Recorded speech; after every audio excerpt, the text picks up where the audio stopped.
Have you ever wondered what the difference between a traditional IRA, a Roth IRA, which one's better, which one works for your situation? Where do you save your money on a weekly, daily, monthly, yearly basis? Well, you're in the right place. My name is Alec Rosario with You're Watching Matters of Money. We're going to do our best to answer some of these questions for you right now. So stay tuned. We're going to get right into it. Again, my name's Alec. I have been a financial advisor for almost a decade now, always helping people make money on their money. And so today I want to do that for you, help you to grow your net worth. This is, of course, not an investment recommendation specifically to you. It's intended to be general information. You should always speak with a CPA or your own financial advisor and figure out if these strategies will work well for you. If you don't have one, I'm going to put my email address in the description. Please shoot me an email. We'll set up a Zoom link or a time to meet, even face-to-face if you're in Indiana, but we can always, of course, do a Zoom meeting as well. So let's jump right in. Differences between the traditional IRA and the Roth IRA. What are they? Which one is more beneficial for you, and how do you utilize them to make sure that your retirement is prepared for? Well, so first of all, let's talk about the things that are similar with them. So first of all, they both are IRAs, individual retirement accounts is what IRA stands for. They're supposed to be used to save for your retirement. So anytime you take money out before 59 and a half is the rule, you'll be charged what's called a 10% penalty according to the government unless you do a qualified distribution. Some of them include like first-time home purchase or paying for education, doing a down payment. I said that, but as health care expenses, other things that may allow you to avoid that penalty. But those are kind of the main ones. Also, death is one of them as well. But again, designed for retirement. You take money out prematurely before 59 and a half, government charges you 10% on your money. So retirement, you get what I'm saying? And then contribution limit. So they both have a $6,000 contribution limit per year. And then if you're over the age of 50, then it goes to $7,000. Okay, so 6,000 under 50, and then 50 plus, you can do $7,000. So that's the rule for both of them. Now, the difference is, this is where it gets a little strategic and you want to be intentional about it. So one of the biggest ones is over here, tax deduction. So you can put money into the traditional IRA and not pay taxes on that money up front, versus the Roth, you don't get a deduction. So how it works is, for the Roth, you pay taxes today and every time that you put money in each year, and then when you retire, all of that money goes completely tax-free, versus the traditional is no taxes, no taxes, no taxes, no taxes. I retire at 65 and then I start pulling money out, taxed on every single dollar, right? So that is the honestly biggest difference between the two. You can kind of play the game and strategize this a little bit. First consideration, number one, is do I need the deduction, right? Is my income level so high that I'm hitting uncomfortable amounts of taxation each year? If so, then you can put money into the traditional IRA or traditional 401k, and you receive a tax deduction each year on the money that you contributed.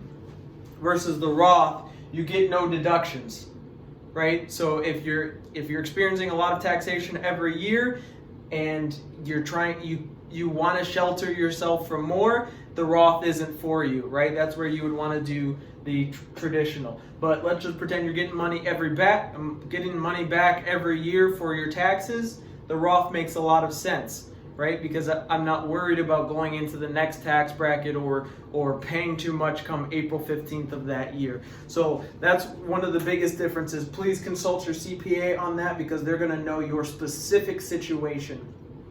Another thing is your income level and your age. So I always say the sooner you start with either of them, really, the more you're going to have as far as your wealth growing. But the Roth IRA, I like for younger people for a couple reasons. Number one, generally they got a lot more time, and so with more time and never having to pay taxes on the money when we're right here at age 65 or beyond, if I never have to pay $1 in taxes again, that's really nice. Versus this one, let's say all things were equal, we put in $6,000 into each of them and they grow to $1 million at the end. This one I pay taxes on $1 million over my lifetime.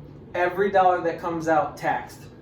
This one, no taxes on anything once it reaches $1 million because you've paid it all along the way. So for younger people, it makes a lot of sense to start with a Roth and go for it.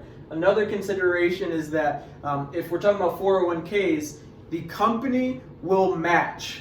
So if you're fortunate enough to have a company that says, hey, you put in 10%, we'll also match 3%.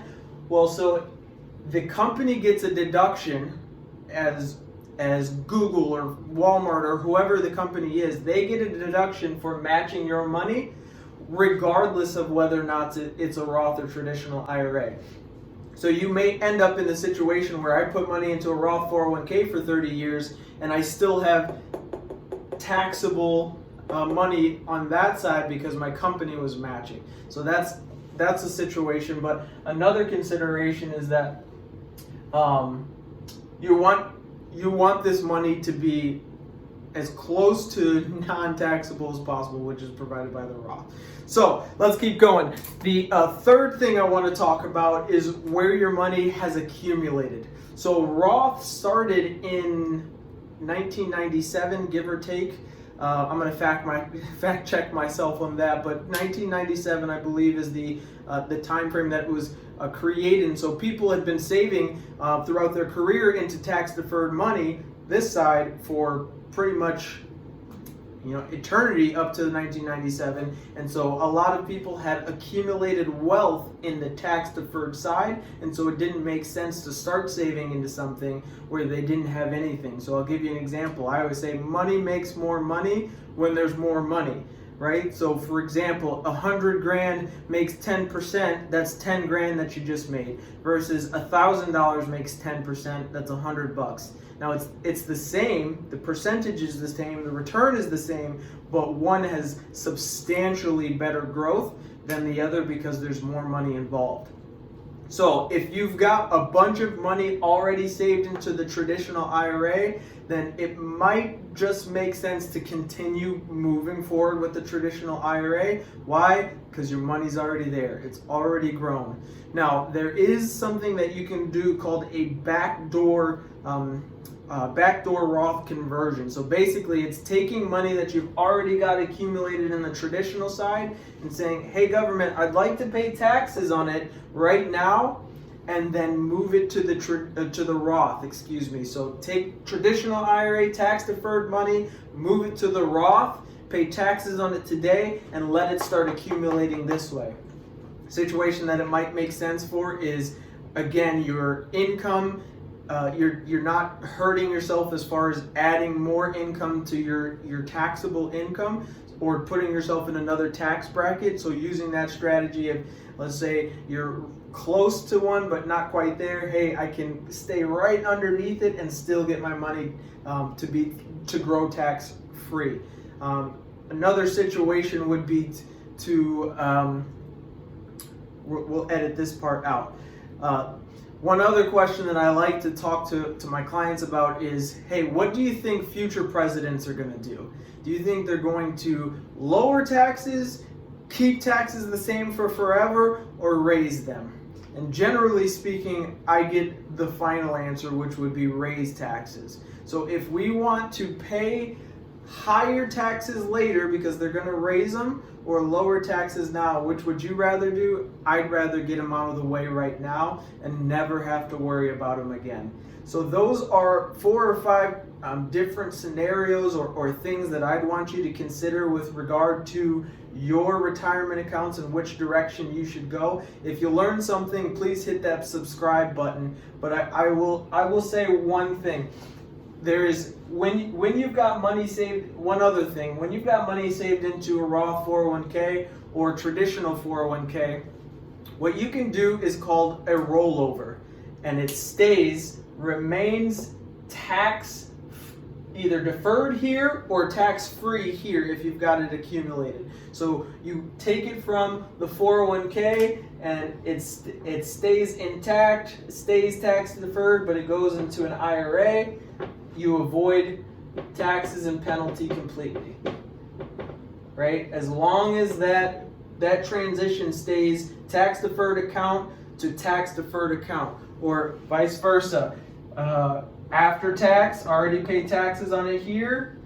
As long as it goes into a Roth IRA, you can avoid taxes and penalty. Let's just pretend, change the scenario. You take a 401k or your 401k and you move it to your checking account, taxable, especially on this side. This one you may avoid it if you're over 59 and a half, or you've held it for 5 years, but those are some of the scenarios that I see people make mistakes on all the time is, hey, I got a big chunk of money available, why don't I move it to my checking? Well, the reason you wouldn't move it to your checking is because if you do, you're going to be taxed and penalized on every dollar that comes out, especially on this side.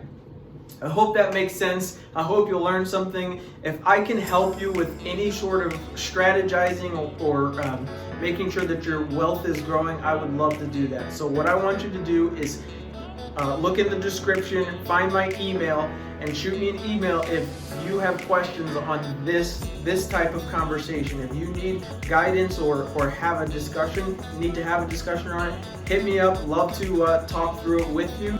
First and foremost, I want you to be educated on your accounts, your retirement, and how best to prepare for it. Again, if you learned something today, do me the favor, hit the subscribe button so I can keep bringing great content to you and keep updating you on how to grow your net worth and make sure that you're prepared for whatever your goal is. Thank you guys. We'll talk soon. I'm going to be coming out with more information on mutual funds, stocks, bonds, ETFs, annuities, life insurance, business retirement plans. You name it in the investment world, we're going to talk about it. So make sure you hit that subscribe button so you're up to date on all that information. Thanks. Talk to you soon.